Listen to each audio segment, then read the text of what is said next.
तो टॉपिक है वैद्युत द्विध्रुव के निरक्षीय स्थिति।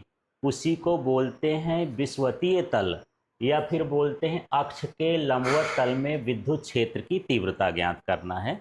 अक्सर ये बड़ा क्वेश्चन आता है एग्ज़ाम में, 4 नंबर में आता है ना। और ये कम से कम 2 पेज का प्रश्न है, तो इसको याद नहीं करना है। मैं हर बार बोलता हूँ कि यदि आप फिजिक्स पढ़ते हैं तो 10-20% यदि हिस्सा आपसे बनता है तो बाकी चीज़ें आप कर सकते हैं।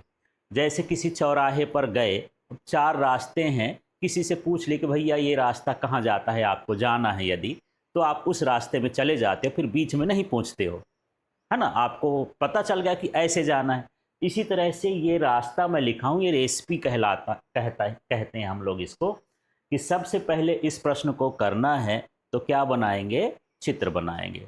तो पहला स्टेप इसको फॉलो करते हैं। आप लोग कॉपी निकाल लीजिए और मेरे साथ चित्र बनाना है, ठीक है। साथ में काम करते जाएंगे। अब चित्र क्या बनाना है, एक त्रिभुज जैसे रहेगा। तो आप कॉपी में जो लाइन खींची है, लाइन से 10 लाइन नीचे आ जाइए गिन के, है ना। 10 लाइन नीचे आइए और 10 लाइन नीचे आने के बाद एक जो है इस तरह से लाइन खींच दीजिए। सबसे पहला काम, ऊपर जगह छोड़ देना है। करते जाओ, मेरे साथ काम करते जाओ आप लोग।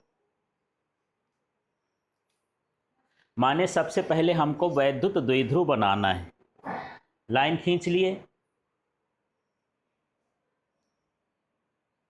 लाइन खींचने के बाद आपको इसमें 3 पॉइंट बनाना है। एक यहाँ बना देना है, एक यहाँ बना देना है, और एक इसके कहाँ बनाना है, बीचों बीच बनाना है। ये बिंदु बना दो।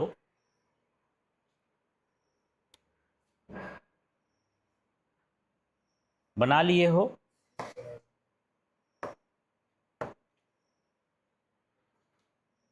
लगभग अंदाज के, या आप इसको नाप भी सकते हो, है ना। ये बिंदु बन गए। क्लियर हो गया इतना। अब वैद्युत द्विध्रुव हम कल पढ़े थे, तो ये बताओ मुझे प्लस क्यू और माइनस क्यू लिखना है। तो प्लस क्यू किधर लिखूं और माइनस क्यू किधर लिखूं? प्लस इधर और माइनस इधर, ये समझाया था ना कल। ठीक है, तो यहाँ पर मैं लिख देता हूँ, ये हो गया प्लस क्यू और ये क्या हो गया, माइनस क्यू हो गया। अब मुझे इसमें ए और बी भी लिखना है, तो ए किधर लिखूं, बी किधर लिखूं? यहाँ से चालू किए हो ना, इधर आई से ए और ये क्या हो जाएगा, बी। ये क्या हो गया, वैद्युत द्विध्रुव। तो इस पॉइंट पर मैं ए लिख देता हूँ, इस पॉइंट पर बी लिख देता हूँ। बीच के पॉइंट को क्या लिखा जाता है, ओ। तो यहाँ पर मैं क्या लिख देता हूँ, ओ। समझ में आ गया इतना। इसके बाद इसकी दूरी दर्शाना है। इसके बाद मुझे क्या दर्शाना है, इसकी दूरी। तो यहाँ से यहाँ तक की दूरी को, या ये यहाँ से इस बिंदु से लेकर के इस बिंदु तक की दूरी, और इस बिंदु से लेकर के इस बिंदु तक की दूरी, माने ये लाइन इस बिंदु से चालू होना चाहिए, इस बिंदु पर क्या हो जाना चाहिए, समाप्त हो जाना चाहिए। फिर ये चालू हो और यहाँ पर ये ख़त्म हो जाए। तो आप मेरे साथ काम करते जाए, जैसे जैसे मैं करते जाता हूँ, ये दूरी को दर्शाएंगे। इस दूरी को क्या दर्शाया जाता है, एल। ये हो गया एल।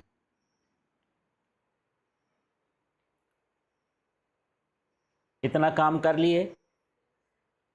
ये बन गया वैद्युत द्विध्रुव। कल हम लोग पढ़े थे, यदि 2 विजातीय आवेश समान परिमाण के हों, अल्प दूरी में हों, तो उसे क्या कहते हैं, वैद्युत द्विध्रुव कहते हैं। ठीक, इतना बन गया। ठीक है, अब क्या करेंगे आप, इसमें से जहाँ से ये बीच का बिंदु है, एक सीधी लाइन खींचेंगे, 4-5 लाइन ऊपर तक, ज़्यादा नहीं खींचना है ये। ठीक, ऊपर कुछ हिस्सा बचा रहे। आपको मैं बोला था कि 10 लाइन नीचे बनाना है, तो इसको 5 लाइन ऊपर तक खींच दो। ऐसे सीधा सीधा खींचना, ऐसे लगे कि लंब है। ये लाइन खींच लिए हो? ठीक है, अब हमको क्या करना है, ये ए से फिर एक लाइन खींचना है। लेकिन हम ये पढ़े हैं कि यदि प्लस क्यू का विद्युत क्षेत्र है तो उसका तीर बाहर होता है कि अंदर होता है, बाहर की ओर होता है।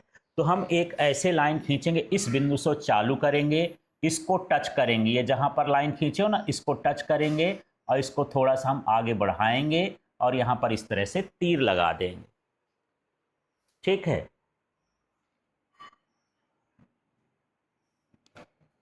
और इसी तरह से बी वाले बिंदु में आप यहाँ से खींचोगे और इसको किधर मिलाओगे, बी पर ला करके इस तरह से मिला दोगे।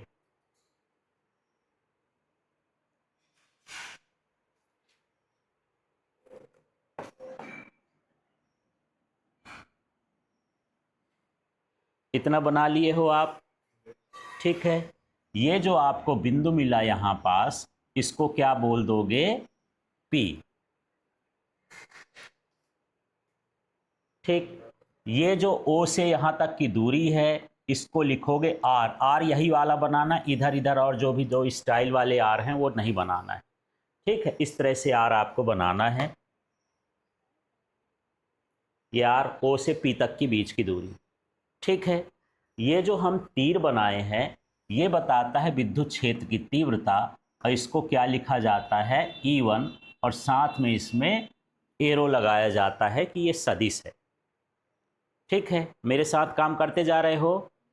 अच्छा, जितना ये है उतना ही नीचे आकर के यहाँ भी आपको तीर लगाना है और इस पर लिखना है E2। ये क्या हो गया, E2।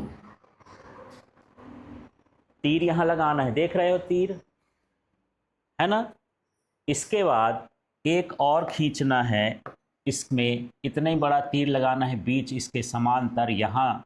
ठीक है, और इसमें आपको लिखना है E।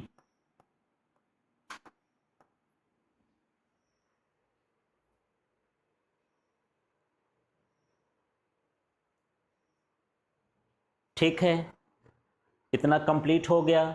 अब जो है इस पर आपको कोण लिखना है थीटा, यहाँ भी आपको लिखना है थीटा, यहाँ भी आपको लिखना है थीटा, और यहाँ भी आपको लिखना है थीटा। अच्छा हाँ, ये E2 का, इसमें E1 नहीं है, इसको मैं सिर्फ E लिखना है। वहाँ पर क्या लिखना है, यहाँ पर E1 न लिख के क्या लिखना है, E लिखना है। ये E1 है, ये E2 है, ये E है। माने ये प्लस क्यू क्या है, ये माइनस क्यू का है, ये दोनों का मिला के है, परिणामी कहला गया। ठीक है, चित्र इतना कंप्लीट हो गया। ठीक, अब मुझे इस भुजा का मान लिखना है, ये वाले का। तो देखो, यदि आप इस हिस्से को देख रहे होगे APO, ये कैसा त्रिभुज आपको दिखता है, समकोण त्रिभुज। समकोण त्रिभुज में ये जो भुजा है ये क्या कहलाती है, कर्ण। क्या कहलाई, कर्ण। और आप जानते हैं कि कर्ण जो होता है वो लंब के वर्ग के और आधार के वर्ग के वर्गमूल के बराबर होता है, यदि हम उसमें वर्ग न लगाएंगे। तो इस भुजा को मैं लिख सकता हूँ यहाँ पास √r² प्लस L²। ठीक है, जैसे वो है इसी तरह से इस भुजा का नाम भी क्या हो गया, r² प्लस L²। ठीक है, ये कर्ण का है, दो कर्ण हो गए ना, दो त्रिभुज बन रहे हैं, तो उधर का भी कर्ण है, इधर की, दोनों की दूरी बराबर होगी तो दोनों कैसे होंगे, एक जैसे होंगे। चित्र कंप्लीट कर लिए।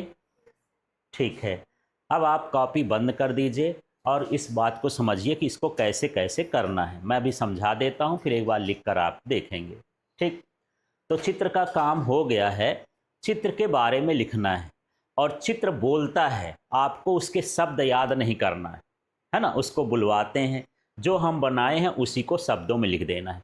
चित्र बनाने के बाद आप लिखोगे AB क्या था भाई, AB क्या है, वैद्युत द्विध्रुव, तो लिख देना, माना AB एक वैद्युत द्विध्रुव है। एक लाइन कंप्लीट हो गई, जो +Q और -Q आवेश से मिलकर के बना है।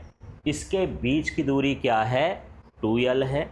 इसके मध्य बिंदु O से R दूरी पर कोई बिंदु P है जो निरक्षीय स्थिति में है। यदि वैद्युत द्विध्रुव है और उसके लंबवत हम रेखा खींच दें तो उस रेखा को हम कैसा बोलते हैं, निरक्षीय स्थिति है। यदि मैं यहाँ पर खड़ा हूँ, यदि आप मुझे सीधा सीधा ऐसे काटेंगे तो अक्षी कहलाएगा, ऐसे काट दिए तो क्या कहलाया? निरक्षी। यदि ये पेन है, पेन में ऐसा हम बीच से एक लंब खींच दे तो वो क्या कहलाएगा? निरक्ष कहलाएगा। सीधा चले तो उसका अक्ष कहलाया, और लंबवत खींचेंगे तो उसका क्या कहलाया? अक्ष नहीं है, माने निरक्ष है वो। निरक्षी स्थिति समझ में आ गया? तो परीक्षा में जब आता है तो वैद्युत द्विध्रुव की निरक्षी स्थिति भी बोल देते हैं, उसको लंबवत स्थिति भी बोल देते हैं। कौन कौन सी स्थिति? निरक्षी स्थिति और लंबवत स्थिति। अब प्रश्न समझते हैं कि परीक्षा में प्रश्न आएगा कैसे। तो प्रश्न सीधा आता है, वैद्युत द्विध्रुव के निरक्षी स्थिति पर या वैद्युत द्विध्रुव के लंबवत स्थिति पर विद्युत क्षेत्र की तीव्रता के लिए व्यंजक ज्ञात करना है।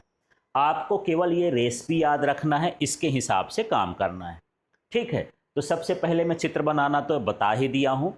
अब चित्र के बारे में लिखना है। माना AB एक वैद्युत द्विध्रुव है जो प्लस Q और माइनस Q आवेश से मिलकर बना है। इसके मध्य बिंदु O से R दूरी पर P बिंदु है जो निरक्षी स्थिति में है। ठीक है, शब्द बना लोगे तो क्या कहीं शब्द लिखा है? चित्र से ना देख के बना रहे हैं तो याद नहीं करना है। बोलो तो एक बार आप लोग बोल दो। वैद्युत द्विध्रुव है जो प्लस Q और माइनस Q से मिलकर बना है। फिर इसके बीच की दूरी 2L है। फिर इसके मध्य बिंदु, यहाँ से गड़बड़ करो, इसके मध्य बिंदु O से R दूरी पर P बिंदु है जो निरक्षी स्थिति में। बस इतना शब्द बनाना है। समझ में आ गया? तो चित्र और शब्द वाला ये हो गया। अब इस पूरे को जब हम निकालेंगे तो केवल एक सूत्र ये लगता है जो हम लिखे थे, बिंदु आवेश कारण विद्युत क्षेत्र की तीव्रता। इसको जानना है, अप्लाई करना है, लिखना नहीं है। ठीक, हम लिखेंगे कहाँ से? इस स्टेप से। ठीक, तो चालू करते हैं। आप इसमें शब्द बनाओगे। क्या शब्द बनाओगे? हिंदी से लिखोगे प्लस Q आवेश के कारण विद्युत क्षेत्र की तीव्रता। क्या लिखोगे? हाँ, मैं यहाँ छोटा लिख दिया हूँ, प्लस Q भर लिख दिया हूँ, माने ये केवल समझने के लिए, बाकी शब्द उसका बढ़ा लेना। तो क्या बनेगा? बोलो तो। प्लस Q आवेश के कारण विद्युत क्षेत्र की तीव्रता। अब इसके नीचे कुछ लिखा हूँ क्या? नहीं लिखा, माने ये सूत्र आपको लगाना है, ऊपर वाला। कौन सा सूत्र लगाना है? ऊपर वाला। चलो चालू करते हैं। तो क्या लिखा है उसमें? इस सूत्र को देखते जाओ। क्या लिखा है? बोलो तो। E तो मैं 2 बार निकालना है, तो इसको मैं लिख दूंगा E1। समझ में आ गया? इस सूत्र को देखते जाना। फिर क्या लिखा है? 1/4 पाई एप्सिलॉन नॉट। ये हो जाएगा 1/4 पाई एप्सिलॉन नॉट। ठीक है, ये नियतांक है, कुछ नहीं बदलना है। इसमें हम कौन सा आवेश लिए हैं? Plus Q। पर ये सदिश राशियों में चिन्ह नहीं लेते हैं, आपको वहाँ प्लस Q नहीं लिखना है। चाहे प्लस Q हो चाहे माइनस Q हो, सिर्फ क्या लिखना है? Q। तो उसकी जगह पर मैं क्या लिख देता हूँ? Q लिख देता हूँ। ठीक है, अब सूत्र में क्या लिखा है? R²। R का मतलब होता है आवेश से बिंदु तक की दूरी। आवेश से बिंदु तक की दूरी। बताओ इसकी दूरी क्या है? √R² प्लस L², लेकिन इसका स्क्वायर भी है।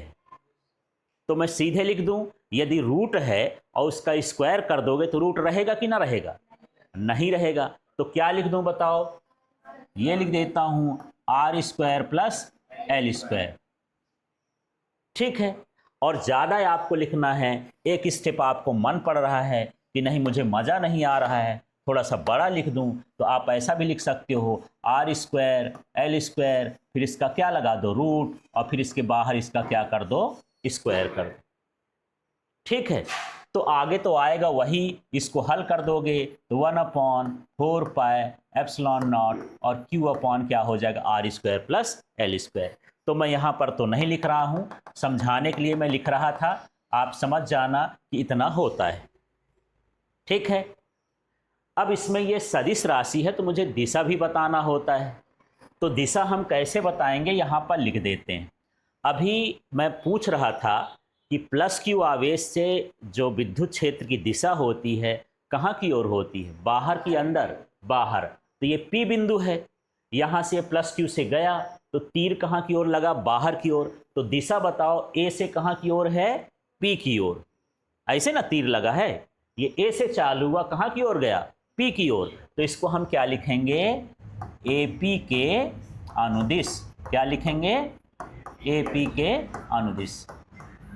समझ में आया इतना? ठीक है, अब दूसरा हिस्सा हमारा ये वाला स्टेप हो गया।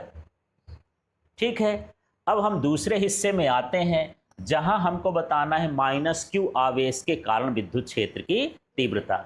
दोनों की लाइन सेम है, एक बार प्लस क्यू लिखना है, एक बार क्या लिखना है, माइनस क्यू। तो यहाँ पर आप शब्द बनाओगे, यहाँ भी शब्द बनाओगे, यहाँ भी शब्द बनाओगे। मैं नहीं लिखा हूँ तो ये मत समझना कि नहीं लिखना है। क्या लिखोगे इसमें, जहाँ मैं ये ग्रीन कर दिया हूँ, माइनस क्यू आवेश के कारण विद्युत क्षेत्र की तीव्रता। ज़्यादा हो तो पी बिंदु भी जोड़ सकते हो कि पी बिंदु पर विद्युत क्षेत्र की तीव्रता। नॉर्मल भी लिख दोगे तो अंडरस्टूड है कि यही है। ठीक है, फिर से यही सूत्र लगाना है। देखो इस सूत्र को देखो, आप क्या लिखा है बताओ, क्या लिख दूं, E2, फिर क्या लिख दूं, बराबर, फिर क्या लिख दूं, 1/4 पाई एप्सिलॉन नॉट, फिर क्या लिख दूं, Q बटे, ये सूत्र लिख दिया। मैं बताया इस R का मतलब है आवेश से बिंदु की दूरी। आवेश का पता लगाओ, कहाँ है आवेश, कौन से आवेश की बात हो रही, माइनस क्यू, मतलब यहां से देखना है, कहां तक देखना है, P तक। क्या दूरी है, √R² प्लस L², लेकिन इसका क्या है, स्क्वायर, इसका क्या लिखा है, स्क्वायर। तो स्क्वायर जब कर दोगे तो रूट क्या हो जाएगा, हट जाएगा। ठीक है, तो क्या आ जाएगा बताओ, R² प्लस L², इस तरह से आ जाएगा। अब मुझे यहाँ पर क्या देखना है, इसकी दिशा। क्या देखना है, दिशा। दिशा बताओ, माइनस क्यू के लिए विद्युत क्षेत्र कहाँ की ओर होता है, अंदर की ओर होता है। तो इस तीर को देख लो, तीर कहाँ से कहाँ लगा है, बी से पी की ओर लगा है कि पी से बी की ओर लगा है। तो दिशा क्या हो जाएगी, पी बी के अनुदिश। क्या लिखोगे, पी बी के अनुदिश। तो यहां लिख देते हैं पी बी के अनुदिश। ठीक है, या अनुदिश ना लिखा हो, शब्द कठिन लगे तो लिख देना पीबी की दिशा में, उसी का मतलब वही चीज। ये दोनों निकल आए, इसका भी काम खत्म हो गया। अब निकालना है हमको परिणामी विद्युत क्षेत्र की तीव्रता। मतलब एक विद्युत क्षेत्र उधर भाग रहा है, एक विद्युत क्षेत्र इधर भाग रहा है, तो एक नया उसके बीच का क्या हो जाएगा, है ना। तो यही है कि एक मैं खड़ा हूं, एक आदमी मुझे उधर खींचे, एक आदमी उधर खींचे, तो मैं बोलूंगा मैं तुम्हारे साथ भी नहीं जाऊंगा, मेरा दोस्त है भाई, लड़ाई हो जाएगी। उसके साथ जाऊंगा तो वो लड़ेगा, उसके साथ जाऊंगा तो वो लड़ेगा, मैं बीच का रास्ता ऐसे चला जाता हूं, ना तुम्हारे साथ ना तुम्हारे साथ, ऐसे वही हो गया।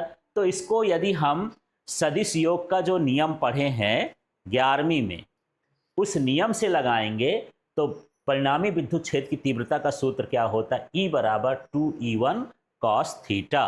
तो यहां पर अब क्या लिखोगे, ग्रीन पेन से, माने यहां जो ग्रीन कर दिया वहां पर हिंदी बनाना है। क्या लिखोगे, हाँ, परिणामी विद्युत क्षेत्र की तीव्रता, और ये सूत्र लिख दोगे। तो क्या सूत्र लिखा है बताओ, E बराबर 2E1 cos थीटा।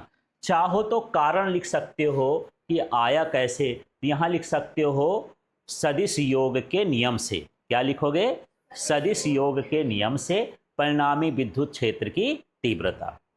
ठीक है, तो अब यहां पर हम मान रख देते हैं इनका, देखना E की जगह में क्या रख दिया, E। ठीक है, 2 की जगह क्या रख दिया, 2। अब ये क्या लिखा है, E1, है ना। तो E1 का मान ये है। अब यहां E1 भी लिख सकते थे, E2 भी लिख सकते थे। क्या लिख सकते थे, E1 और E2। ठीक है, तो दोनों का मान तो सेम ही है, तो मैं E1 का मान रख देता हूं, यहां गुणे का चिन्ह लगा देता हूं, कोई चिन्ह नहीं लगा। E1 का मान बोलो, 1/4 पाई एप्सिलॉन नॉट और Q/R² प्लस L²। आप देख रहे हो, इस पूरे मान को बराबर के बाद का हिस्सा उतार देना है। समझ में आया, क्या लिखे हो यहां पर, E1 का मान 2 भी रख दिया, E1 भी रख दिया। अब क्या है यहां पर, cos थीटा। तो cos थीटा को लंब बटे आधार में, लंब आधार कर्ण में बताओ क्या सूत्र होता है उसका, cos थीटा का क्या होता है, आधार बटे कर्ण। यहां पर 2 समकोण त्रिभुज बने हैं, दोनों एक जैसे हैं, कोई भी एक त्रिभुज में आधार बताओ। इसमें आधार, इस त्रिभुज में आधार क्या है, एल, इधर भी लोगे तो वही रहेगा। अभी आप सूत्र बताए कि आधार बटे क्या होता है, कर्ण, तो मैं यहां पर आधार को क्या लिख दिया, एल। समझ में, आधार का मान पता चल गया, ये भी आधार है, ये भी आधार है। बटे में क्या होता है, क्या बताए अभी, बटे में आप कर्ण, कर्ण का मान देखो क्या है, under root R square plus L square, तो उस यहां पर लिख देता हूं under root R square plus L square.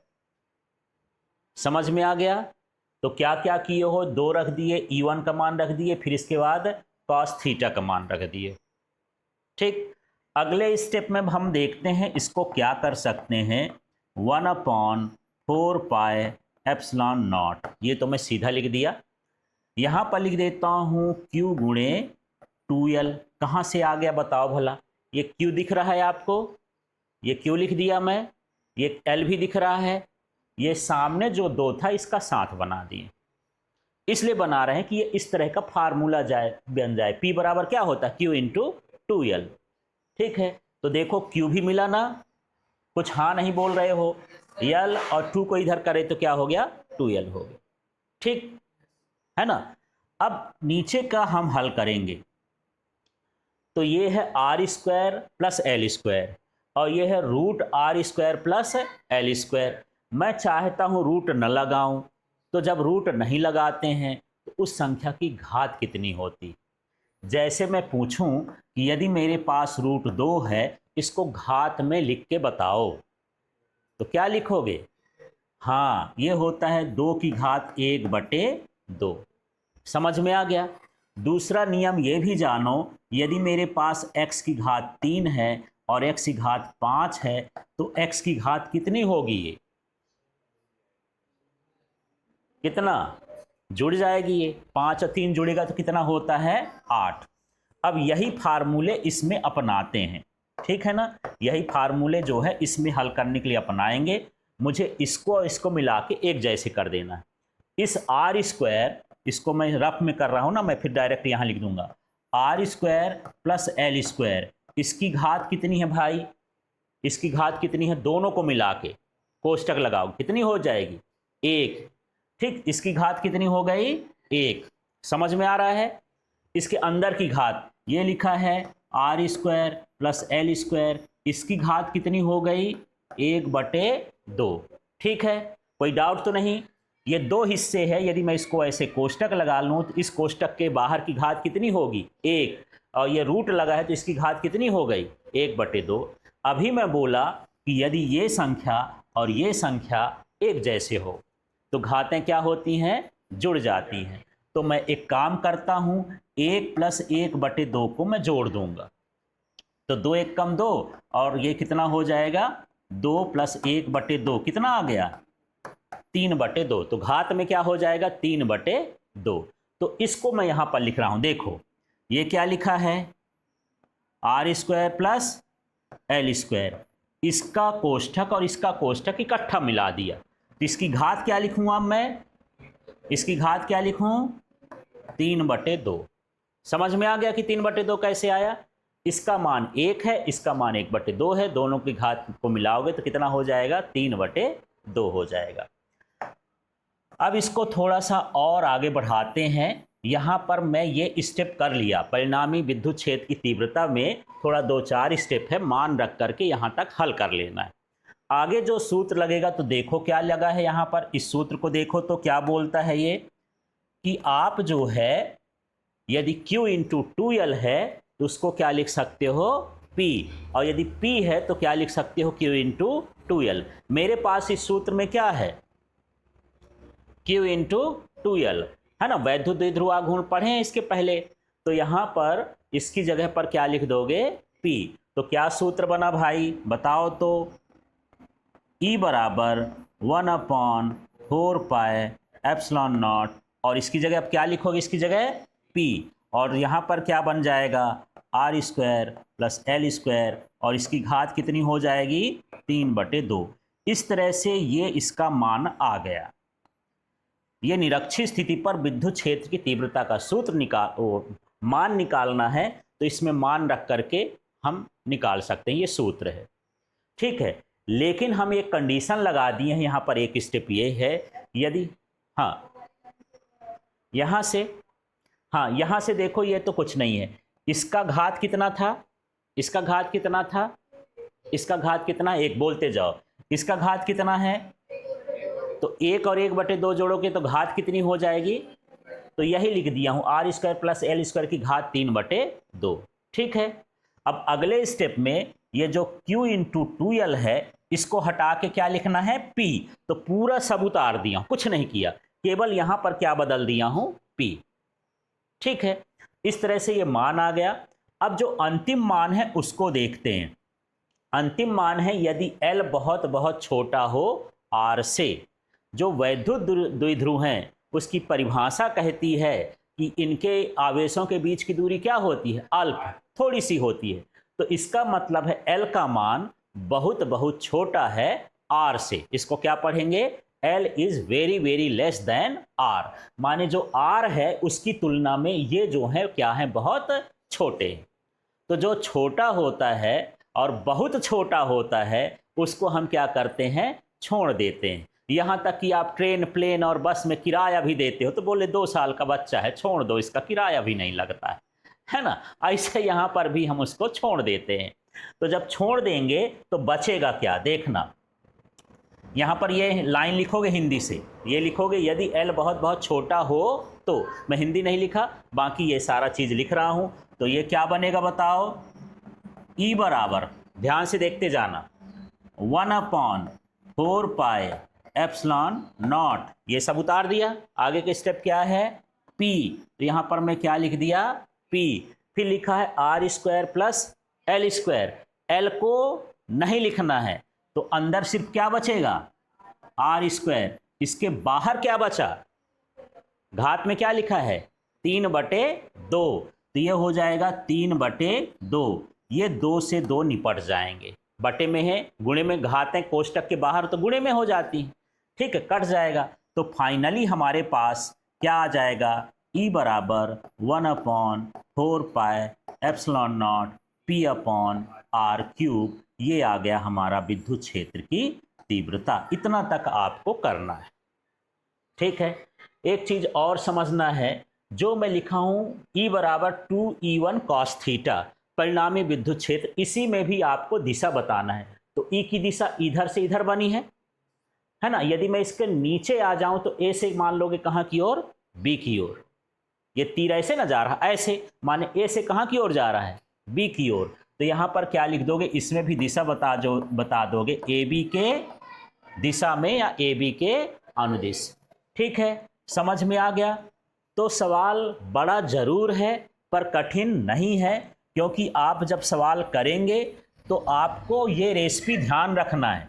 ये मान लो 20 लाइन है तो इस 20 लाइन में आपको जो है सिर्फ ये 5 लाइन ध्यान रखना है। तो पहले हम यहाँ पर क्या करेंगे, सबसे पहले हमको ये रेसिपी याद करो। क्या होगा रेसिपी में, पहले बताओ, चित्र हो गया, चित्र के बाद सूत्र जो लगना है वो क्या है, E बराबर 1/4 पाई एप्सिलॉन नॉट Q/r²। एक बार प्लस Q के लिए यही सूत्र लगाना है, एक बार किसके लिए, माइनस Q के लिए, बस। ठीक है, इसके बाद अगला स्टेप क्या रहेगा, परिणामी विद्युत क्षेत्र की तीव्रता। इसमें ये सूत्र है, किस नियम से आप लिखोगे, सदिश योग के नियम से। यहाँ E1 का मान रख देना, चित्र देख करके cos थीटा का मान रख देना, उसको हल कर देना, फिर जहाँ Q इंटू 2L आएगा वहाँ P लिख देना, फिर इसके बाद ये अंतिम में आपको ये सूत्र लगाना है। तो आपको ये काम करके अभी ही दिखाना है।